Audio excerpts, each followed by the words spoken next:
avec la même joie de vous servir que je vous retrouve ce soir. Madame, Monsieur, bonsoir. Au sommaire de cette édition, les travaux de la revue sectorielle conjointe de l'éducation au titre de l'année 2023 ont démarré ce matin et vont durer 2 jours.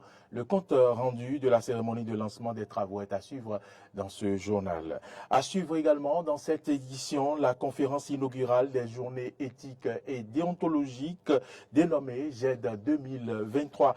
1,7 million de personnes sont placées en Ituri, en République démocratique du Congo. Cela représente 40% de la population de la province. Vous suivrez à ce propos un reportage. C'est tout pour le sommaire. Vous gardez votre position pour ce journal.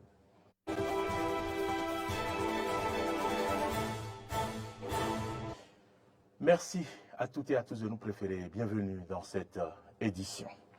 Les cadres des ordres de l'enseignement et leurs partenaires techniques et financiers sont en atelier depuis ce matin à Cotonou. Il s'agit des travaux de la revue sectorielle conjointe de l'éducation au titre de l'année 2023. C'est le ministre des enseignements maternels et primaires, Salimane Karimou, qui a procédé à l'ouverture des travaux. Suivez ce compte rendu. C'est une rencontre qui réunit directeurs techniques, centraux et responsables d'organismes sous tutelle des ministères de l'Éducation et leurs partenaires techniques et financiers, sans oublier des représentants de la société civile œuvrant dans le secteur. En prenant la parole, le secrétaire technique permanent du plan décennal de développement du secteur de l'éducation va donner le ton des travaux. Le point de mise en œuvre des recommandations de la revue de 2021, l'analyse des ressources allouées au secteur et leur répartition intrasectorielle de 2019 à 2023, le point d'exécution physique et financière du point du budget de 2022 par rapport au budget de 2021, ainsi que celui du budget de 2023 au 30 juin 2023. L'analyse des indicateurs par sous-secteur et la présentation du cadre commun d'appréciation des performances du secteur. En 2 jours, cette rencontre devra permettre d'évaluer collectivement les progrès réalisés dans le secteur éducatif, d'identifier les défis et de renouveler l'engagement des acteurs ici réunis pour une éducation de qualité pour tous au Bénin. Et à ce propos, les partenaires techniques et financiers sont tous disposés à travailler en synergie avec tous les acteurs pour des résultats encore plus probants. Nous devons travailler main dans la main afin de partager nos expertises et mutualiser nos ressources et aligner encore nos actions sur les priorités nationales en matière d'éducation. Cela nécessite une collaboration et une synergie sans faille entre les ministères en charge de l'éducation, les partenaires techniques et financiers, les ONG, les enseignants, les parents et les communautés. En ouvrant les travaux de cette revue sectorielle conjointe du secteur de l'éducation, le ministre Salimane Karimou a saisi l'occasion d'insister sur la volonté du gouvernement de faire de notre éducation le pilier du développement à tous les niveaux.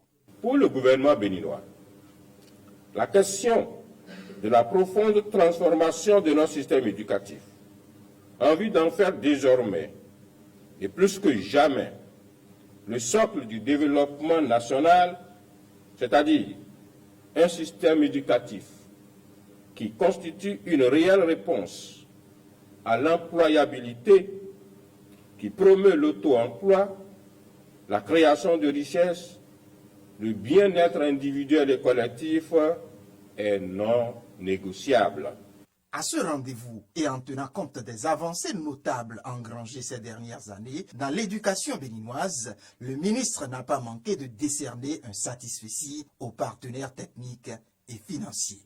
C'est le lieu pour moi de reconnaître les efforts méritoires des uns et des autres, notamment la qualité de l'appui que ne cessent de nous octroyer les partenaires techniques et financiers en vue de l'éclosion de notre système éducatif, de sorte qu'il devienne systématiquement résilient et performant. Les travaux prennent fin ce vendredi 8 septembre 2023.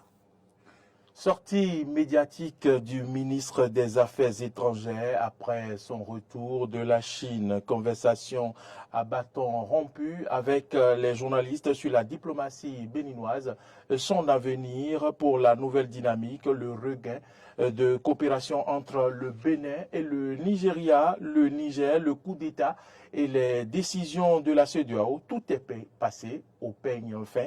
Le ministre Olusegun Bakari a aussi dressé le bilan des 100 premiers jours à la tête du ministère des Affaires étrangères. Suivez ici le résumé de Grâce à Valébé. Le 6 juin 2023, le chef de l'État béninois nominait Olusegun Adjabi Bakari, banquier, à la tête du ministère des Affaires étrangères. 100 jours après cette nomination, quel bilan peut-on faire? Il est difficile de faire un bilan au bout de 100 jours. Vous savez, c'est quand même assez court. Et je pense qu'il est toujours de bon temps de laisser les autres faire. Je pense que ce que moi je retiendrai essentiellement, c'est que nous sommes dans un continuum. Il n'y a pas de rupture. Moi, j'ai l'habitude de dire que l'exercice de la charge gouvernementale est une course de relais. Chaque coureur porte le relais jusqu'à un certain niveau et après le passe en fait au suivant. Aujourd'hui, c'est moi qui ai le bâton de relais dans la main et avec les équipes du ministère des Affaires étrangères, nous sommes en train de courir. Nous allons franchir des obstacles. Il y en aura des faciles, des compliqués. L'objectif à la fin de la journée, c'est d'améliorer le quotidien des Béninois. Et on espère chaque jour, moi c'est mon leitmotiv principal, c'est celui que je partage avec mes équipes. À la suite du dernier coup d'État au Niger, le Bénin, en respect aux instructions de la CEDEAO, s'est montré ferme et a même procédé à la fermeture de ses frontières d'avec le pays. Le ministre Olusegun affirme que cela n'est pas le fruit d'une quelconque hostilité envers ce pays voisin. Le Niger et les Nigériens restent nos frères et resteront nos frères, quelle que soit la crise, quelles que soient les crises que nous avons pu traverser. Les liens entre nos pays sont des liens qui sont ténus et qui ont été bâtis au fil des siècles en fait. Une fois que la CEDEAO a pris la décision, qui est une communauté à laquelle nous appartenons, qu'est-ce que vous suggérez? Que nous sortions de la CEDEAO et que nous soustrayons des décisions de la CEDEAO? Moi je pense qu'il faut que nous soyons sérieux et nous sommes un pays sérieux. Nous sommes un pays sérieux, nous avons un président de la République qui a fixé un cap et je pense que c'est ce sérieux qui paye aujourd'hui au niveau du Bénin.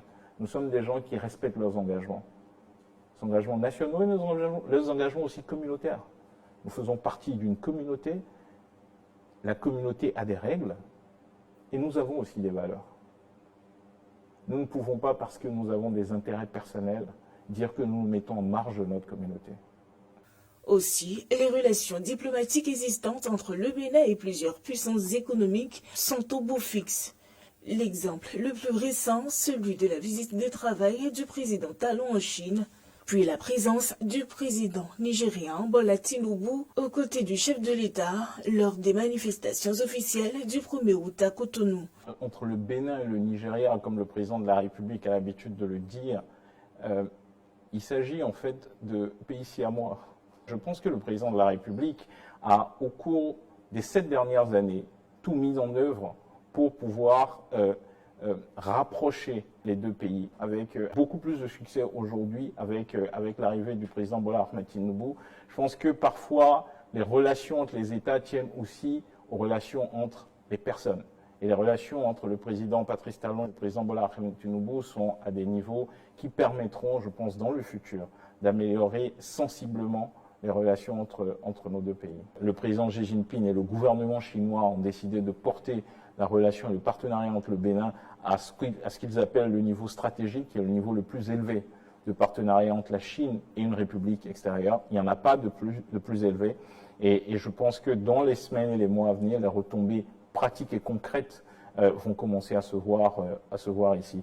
C'est le 14 septembre prochain que cela fera 100 jours exactement que le nouveau ministre des Affaires étrangères fait ses preuves au niveau du dit ministère. J'en parlais en titre, l'Observatoire de la déontologie et de l'éthique dans les médias, ODEM, 9e mandature, organise à compter d'aujourd'hui, et ce jusqu'au 7 octobre, des journées éthiques et déontologiques dénommées GED 2023. La conférence inaugurale a eu lieu ce matin à la Maison des médias. Thomas Meillanson de Cotonou. Je vous invite à suivre le compte rendu de Clémence Tonokoa. Ces journées éthiques et déontologiques de la presse béninoise se veut le rendez-vous d'éveil des consciences sur les règles éthiques et déontologiques du métier du journaliste. L'ODEM, le tribunal des pairs, en instaurant ces journées, a un objectif clair. Notre objectif est d'asseoir, en organisant ces journées éthiques et déontologiques, c'est d'asseoir donc les bases d'une autorégulation spécifique au numérique. C'est pour ça que le thème que nous avons choisi s'intitule « L'éthique et la déontologie à l'épreuve du numérique ». Comment réguler aujourd'hui nos productions sur Internet? Comment fixer de nouvelles règles pour que nous continuions justement des essais dans la régularité et surtout dans la responsabilité.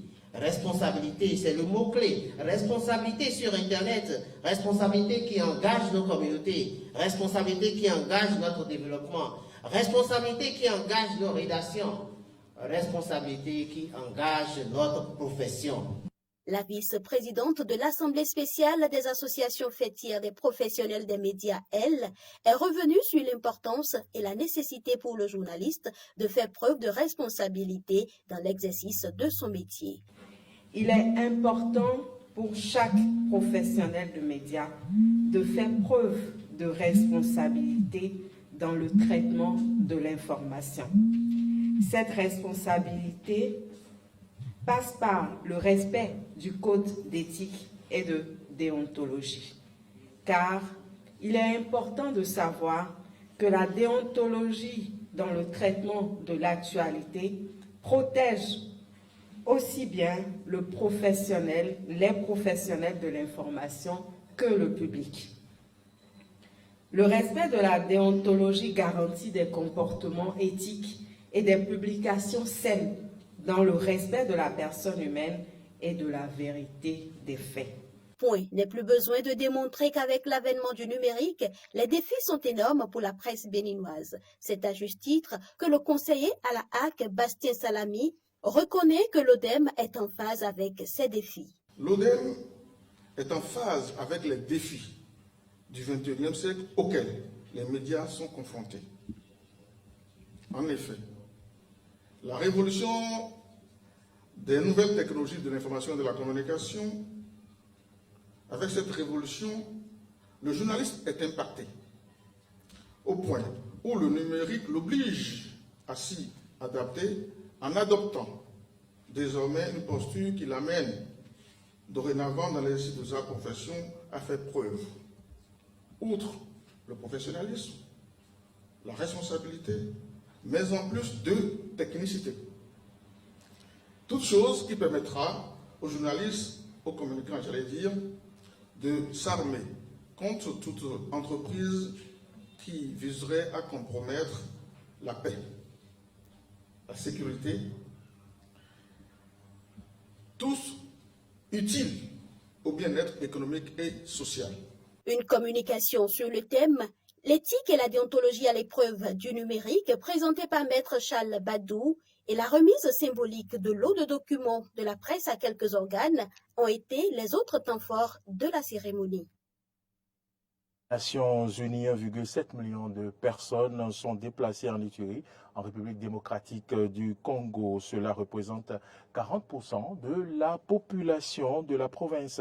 C'est un chiffre choquant à en croire le coordonnateur des agences humanitaires de l'ONU. Suivez. Un sentiment de désespoir règne chez les familles de réfugiés dans les camps de déplacés de la région d'Ituri en République démocratique du Congo. Les associations humanitaires et les agences de l'ONU sont dépassées, l'aide ne suffit plus et les besoins ont augmenté du fait de nouveaux conflits ou de la résurgence d'autres, comme la rébellion du M23 au Nord Kivu. Écoutons le cas d'une déplacée. Quand on a été contraint de fuir, on a tout abandonné. Nous avons tout laissé et après ils ont incendié toutes les maisons. Et ce jour-là, ils ont tué 4 personnes, y compris ma sœur, 2 hommes et une autre femme. Ils les ont pourchassés dans la brousse et les ont tués là-bas. Johnny Luboyan Kachama, général de l'armée et gouverneur de l'Ituri, assure le contraire, tout en évoquant les moyens limités de l'État. Aujourd'hui, le gouvernement donne, mais les Nations Unies n'arrivent pas parce que, bon, ça fait au moins... Et c'est un déséquilibre, quoi. Donc nous tous, nous avons ce problème là-bas. Et donc c'est tout à fait vrai que ces derniers temps, il n'y a pas une certaine régularité, mais que ce soit les Nations Unies, apporté beaucoup d'aide, le gouvernement aussi a apporté de l'aide. La RDC compte plus de 6 millions de déplacés à l'intérieur du pays, dont la majorité se concentre dans l'Ituri, le Nord et le Sud Kivu. Sur plus de 2 milliards de dollars requis pour leur venir en aide, seuls 747 millions étaient disponibles le 16 août, selon le Bureau de coordination humanitaire de l'ONU. L'ensemble de l'Ituri, 1,7 million de personnes ont été déplacées, déracinées de leur région d'origine, ce qui représente 39% de la population de la province. C'est un chiffre stupéfiant, c'est énorme. 4 personnes sur 10 sont déplacées dans la province d'Ituri. L'intensification des conflits ces derniers temps impacte sévèrement les conditions de vie des habitants des régions touchées. La République démocratique du Congo a annoncé renforcer son soutien aux habitants sinistrés. Madame, Monsieur, c'est ici que se referme ce journal. Merci de nous avoir suivi. L'information, vous le savez, continue sur nos différentes plateformes, YouTube, Facebook, Twitter et sur notre site internet www.bene-eden.tv. Mais vous pouvez également nous suivre en téléchargeant notre application sur Play Store ou App Store. L'application, c'est Eden TV Diaspora FM pour nous suivre, quelle que soit votre position dans le monde. Demain, quand il sonnera 8 heures, merci de prendre le rendez-vous sur Matin d'Eden. Bonsoir.